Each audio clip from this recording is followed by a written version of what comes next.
اس episode کے آغاز میں عثمان اپنے سپاہیوں کے ساتھ غار سے باہر نکل آیا ہوتا ہے۔ کمرال ابدال کہتے ہیں، لکڑیاں اکٹھی کرو سپاہیوں، ہم آگ جلائیں گے، جس پر عثمان کہتا ہے نہیں، آگ جلانے سے ہمارا ٹھکانہ اشکار ہو جائے گا۔ اسی دوران بالا بھی اپنے سپاہیوں کے ساتھ وہاں پر پہنچ جاتی ہے۔ بالا کو دیکھ کر عثمان خوش ہو جاتا ہے۔ بالا کہتی ہے، احتیاطی تدابیر اختیار کر لو۔ یہ کہہ کر وہ عثمان کے گلے لگ جاتی ہے اور دونوں بہت خوش ہو جاتے ہیں۔ پھر بالا کہتی ہے، عثمان کیا آپ ٹھیک ہے اور ہمارے سپاہی ٹھیک ہے؟ عثمان کہتا ہے، میں بھی ٹھیک ہوں اور ہمارے سپاہی بھی ٹھیک ہے، اللہ کا شکر ہے۔ پھر عثمان کہتا ہے، ہمیں ملعون تک خبر پہنچانی چاہیے کہ وہ احتیاطی تدابیر میں اضافہ کرے۔ اولوف کا اگلا ہدف یعنی شیر ہوگا۔ بالا کہتی ہے، ملعون نے اورحان کو آپ کا نائب صدر مقرر کر دیا ہے۔ بختیمور نے بھی مزید سپاہی بلوا لیے ہیں۔ عثمان کہتا ہے، یہ تو ٹھیک ہے لیکن کافی نہیں ہوگا، ہم ملعون کی طرف مکتوب بھیجیں گے کہ وہ حفاظتی تدابیر میں اضافہ کر لے اور اپنے شیر کی ایسی حفاظت کرے جیسے کہ کسی بڑے جنگ میں کی جاتی ہے۔ بالا کہتی ہے، مکتوب کیوں، ہم خود کیوں نہیں جائیں گے؟ ہم دشمن کو مزید موقع نہیں دیں گے۔ عثمان کہتا ہے، ہم انہیں جوش دلائیں گے اور اسی خوش فہمی میں انہیں تباہ کر دیں گے۔ بالا کہتی ہے، ہمارے بچے اور باقی سب لوگ شہر میں موجود ہیں، اس حالت میں ہم کہاں جائیں گے جب کہ دشمن دروازے پر کھڑا ہے؟ جس پر عثمان کہتا ہے، ہم مارمارا جک جائیں گے۔ دوسرے سین میں فریق اولوف کے پاس پہنچ چکی تھی اور کہتی ہے، عثمان کا خاندان پہلے سے ہی ماتم کر رہا ہے، اس کی بیویاں صرف مضبوط نظر آنے کی کوشش کر رہی ہے۔ بالا غار میں گئی ہے اپنے شوہر کی لاش اٹھانے کے لیے۔ اولوف کہتا ہے، عثمان مر گیا ہے، وہ سب بھی مر جائیں گے اور یعنی شیر کارا لعنت میں غرق ہو جائے گا۔ یہ سن کر کانتا کوزینوس کہتا ہے، تم اتنے پر امید مت ہو، عثمان ایک شیطان ہے۔ جس پر فریق کہتی ہے، لیکن مجھ سے بڑا شیطان نہیں، اگر عثمان بچ گیا ہوتا تو ملعون اتنی پریشان نہ ہوتی۔ ملعون بہت پریشان ہے، اس نے اورحان کو عثمان کی جگہ مقرر کر دیا ہے۔ بیچارہ اورحان، تمہیں اس کا خوف بھرا چہرہ دیکھنا چاہیے تھا۔ اولوف کہتا ہے، یہی خوف اسے ہتھیار ڈالنے پر مجبور کر دے گی، ہم اس سرزمین کو ان کے لیے جہنم بنا دیں گے۔ پھر کہتا ہے فریق، تم معلومات اکٹھی کرو، معلوم کرو کہ ان کے پاس کتنے سپاہی ہیں اور کتنے تیر انداز ہیں، ہر چیز کے بارے میں معلوم کرو۔ جس پر فریق کہتی ہے، میں اس سے بھی زیادہ معلومات اکٹھی کروں گی، جب تک ان کی سانسیں باقی ہے میں ان کا پیچھا نہیں چھوڑوں گی۔ یہ کہہ کر فریق وہاں سے چلی جاتی ہے۔ اس کے جانے کے بعد کانتا کوزینوس کہتا ہے، ہم پہلی یعنی شیر اور پھر بازنطینی تخت کی جانب بڑھیں گے، بازنطینی فوج تمہارے ہاتھ میں ہوگی۔ اولوف، تمہارا نام کئی دہائیوں تک یاد رکھا جائے گا۔ یہ سن کر اولوف کہتا ہے، پہلے ہم اورحان کو یعنی شہر میں لٹکائیں گے۔ دوسری جانب عثمان بالا سے کہتا ہے، وہ کمینہ اولوف سمجھتا ہے کہ میں کان میں ہوں، وہ سمجھتا ہے کہ میں مر گیا ہوں، لیکن ہم مارمارا جک حاصل کریں گے۔ بالا کہتی ہے، وہ سمجھتا ہے کہ آپ مر چکے ہیں، اس لیے وہ اپنے تمام سپاہی یعنی شہر کی طرف بھیجے گا۔ عثمان کہتا ہے، اور وہ مارمارا جک کو خالی چھوڑے گا، ہم اسی چیز کا فائدہ اٹھائیں گے اور مارمارا جک کو حاصل کر لیں گے۔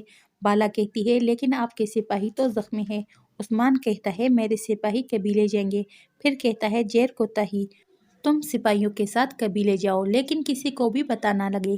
پھر وہ بالا سے کہتا ہے، جب ہم اولوف کا شکار کریں گے تب ہمیں ان سپاہیوں کی ضرورت پڑے گی۔ اب ہم مارمارا جک حاصل کریں گے۔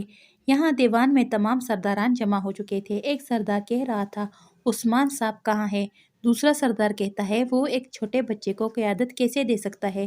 ان کی باتیں سن کر اکتم کہتا ہے، خاموشی اختیار کرے سرداران، حقیقت جانے بغیر اپنے بھائیوں کا کچا گوشت نہ چبائے۔ یہ سن کر بائندر کہتا ہے، لیکن تمام سرداران جاننا چاہتے ہیں کہ عثمان صاحب کہاں ہے۔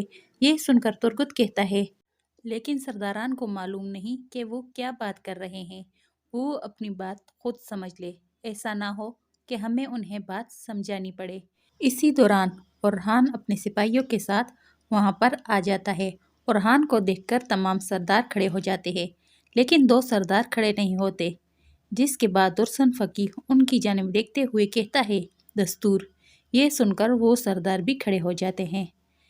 پھر اورحان بیٹھ جاتا ہے۔ اس کے بعد تمام سردار بھی بیٹھ جاتے ہیں۔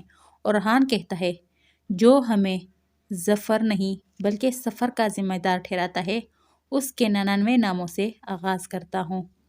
بائندر کہتا ہے اورحان صاحب کیا مجھے اجازت ہے؟ ہم نے جو سنا ہے کیا وہ سچ ہے؟ اورحان کہتا ہے آپ نے کیا سنا ہے؟ بائندر کہتا ہے کیا عثمان صاحب خیریت سے تو ہیں؟ اورحان کہتا ہے عثمان صاحب ایک سنگین مسئلہ حل کرنے کے لیے گئے ہیں، جب تک وہ باہر ہے تب تک یہاں کا سردار میں ہوں۔ بائندر کہتا ہے عثمان صاحب نے بہت سی فتوحات حاصل کی لیکن پہلی بار انہوں نے اپنے بیٹے کو اپنی نشست پر بٹھایا ہے، لگتا ہے کہ ان کا سفر بہت مشکل ہے، جس پر اورحان تھوڑا پریشان ہو جاتا ہے۔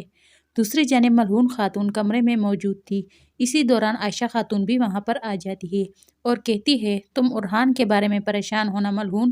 ملعون کہتی ہے میں جانتی ہوں کہ وہ اپنا فرض پورا کرے گا، وہ ان لوگوں کو سبق بھی سکھائے گا جو عثمان صاحب کی غیر موجودگی کا فائدہ اٹھانا چاہتے ہیں۔ دیوان میں بائندر کہہ رہا تھا سردار ہونے کے ناطے ہمارا حق ہے کہ ہم جان لیں اور خود کو ہر قسم کے حالات کے لیے تیار رکھے۔ یہ سن کر اورحان کہتا ہے بائندر صاحب ہمارے سردار کا مہم ایک راز ہے۔ یہ کہہ کر اورحان کھڑا ہو جاتا ہے اور بائندر کے قریب آ کر کہتا ہے میں یہ راز آپ کو بتاؤں گا لیکن یہ بہت بھاری ہے، اس کے لیے میں آپ کو یا تو زندان میں رکھوں گا یا پھر آپ کا سر قلم کر دوں گا۔ یہ سن کر بائندر کی آنکھیں کھلی رہ جاتی ہے۔ اورحان کہتا ہے سرداران آپ میں سے کون کون یہ راز جاننا چاہتا ہے؟ یہ سن کر سب لوگ خاموش ہو جاتے ہیں۔ اورحان کہتا ہے اگر آپ لوگوں کے سوال ختم ہو گئے ہو تو میں اپنی بات شروع کرتا ہوں۔ تھوڑی دیر بعد سرداران دیوان سے باہر آ رہے تھے۔ ایک سردار کہہ رہا تھا میں نے صرف عثمان صاحب کے بارے میں پوچھا اور دیکھو مجھے کیا سننے کو ملا۔ دوسرا سردار کہتا ہے جب بچے کو نشست پر بٹھایا جاتا ہے تو ایسا ہی ہوتا ہے۔ یہ سن کر ترگت ان کے قریب آتا ہے اور کہتا ہے سرداران آپ نے اورحان صاحب سے جو پوچھا انہوں نے آپ کو وہ بتایا، جس کے بعد دیوان ختم ہو گیا۔ اب آپ یہ کس کے بارے میں بات کر رہے ہیں؟ یہ سن کر ایک سردار کہتا ہے کیا عثمان صاحب کے بارے میں پوچھنا کوئی غلط بات ہے؟ یہ سن کر ترگت کہتا ہے کیا آپ اورحان صاحب کے جواب سے مطمئن نہیں ہوئے؟ اگر آپ کو ایسا لگتا ہے تو پھر زندان میں آپ کو عثمان صاحب کا انتظار کرنا ہوگا۔ یہ سن کر ایک سردار کہتا ہے تو آپ توہین کر رہے ہیں۔ ترگت کہتا ہے توہین تو آپ کر رہے ہیں، دیوان ختم ہو چکا ہے، جا کر اپنا کام کریں۔ پھر ترگت وہاں سے چلا جاتا ہے۔ دوسری جانب فریق بائندر کے پاس موجود ہوتی ہے اور کہہ رہی ہوتی ہے مار مراجک میں آپ کے ساتھ شراکت کرنا چاہتی ہوں۔ بائندر کہتا ہے بہت شکریہ لیکن تاجر تو بہت سارے ہیں، پھر میں ہی کیوں؟ فریق کہتی ہے کیونکہ آپ سب سے ماہر ہے اور امیر بھی۔ پھر کہتی ہے میں نے سنا ہے کہ عثمان صاحب یہاں پر موجود نہیں اور میں جانتی ہوں کہ آپ کے سوا اور کوئی نہیں جانتا کہ وہ کہاں پر ہے۔ یہ سن کر بائندر کہتا ہے تم بڑی چالاکی سے کام کر رہی ہو خاتون، میں صرف وہی جانتا ہوں جو سب جانتے ہیں۔ اورحان نشست پر بیٹھا ہوا ہے اور ہر جگہ سپاہی چوکنے ہیں، اللہ نہ کرے کہ عثمان صاحب کے ساتھ کچھ ہوا ہو۔ یہ سن کر فریق کہتی ہے میں سوچ بھی نہیں سکتی کہ عثمان صاحب کے ساتھ کچھ برا ہوا ہو۔ بائندر صاحب آپ ایسی باتیں نہ کریں۔ بائندر کہتا ہے میں یہ نہیں چاہتا، اللہ ہمارے سردار کو لمبی زندگی دے، لیکن اللہ نے اورحان کو بھی بڑی طاقت دی ہے۔ یہ سن کر فریق کہتی ہے جب کہ ہر طرف افراتفری ہے، یہی تجارت کرنے کا اچھا موقع ہے اور پیسے کمانے کا۔ ہم نہیں جانتے کہ آگے کیا ہونے والا ہے، ہمیں چاہیے کہ ہم اس وقت زیادہ سے زیادہ پیسے کمائیں۔ بائندر کہتا ہے تم نے ٹھیک کہا لیکن پہلے شرائط پر بات کر لیتے ہیں۔ فریق کہتی ہے آپ سامان فراہم کریں گے اور میں گاہک تلاش کروں گی، پھر جو منافع ملے گا اسے آدھا آدھا کر لیں گے۔ جس پر بائندر کہتا ہے نہیں مجھے 2/3 حصہ چاہیے۔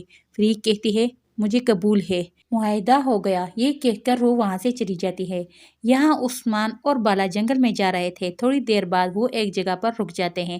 اسی دوران شامل اور ایک دوسرا سردار وہاں پر آ جاتا ہے۔ عثمان گھوڑے سے اتر کر پوچھتا ہے مار مراجک کی کیا صورتحال ہے؟ سپاہی کہتا ہے زیادہ تر سپاہی باہر ہے، ہم قلعے کے اندر داخل ہو سکتے ہیں لیکن حالات ٹھیک نہیں، انہوں نے اورحان کو قید کر لیا ہے۔ جس پر عثمان کہتا ہے میں ان کتوں کے سر قلم کر دوں گا، وہ ینی شہر پر حملہ کرنے کے لیے فوجی بھیج رہے ہیں، اسی دوران ہم اورحان کو بھی بچا لیں گے اور مار مراجک قلعہ بھی حاصل کر لیں گے۔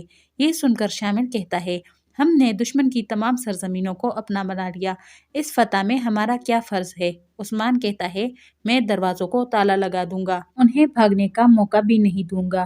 جب ہم قلعے میں داخل ہو رہے ہوں گے تمہارا کام ہوگا کہ دیواروں پر موجود تیر اندازوں کو نشانہ بناؤ گے، لیکن پہلے معلوم کرو کہ زندان کہاں پر ہے، کیونکہ پہلے ہم تورہان کو بچائیں گے۔ یہ سن کر سپاہی کہتا ہے ہم نے پہلے ہی معلومات حاصل کر لی ہے، یہ ہے قلعے کا نقشہ۔ پھر عثمان اس نقشے کو دیکھتا ہے۔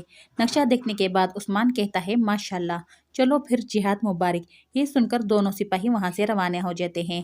بالا کہتی ہے اب ہم کہاں جائیں گے عثمان کہتا ہے جہاں سے سب کچھ شروع ہوا تھا، یعنی اپنے قبیلے۔ آپ لوگوں سے گزارش ہے کہ ہماری حوصلہ افزائی کے لیے ہمارے چینل کو سبسکرائب کریں اور ویڈیو کو لائک کریں، کیونکہ ہم یہ ویڈیو بہت ہی مشکل سے بناتے ہیں۔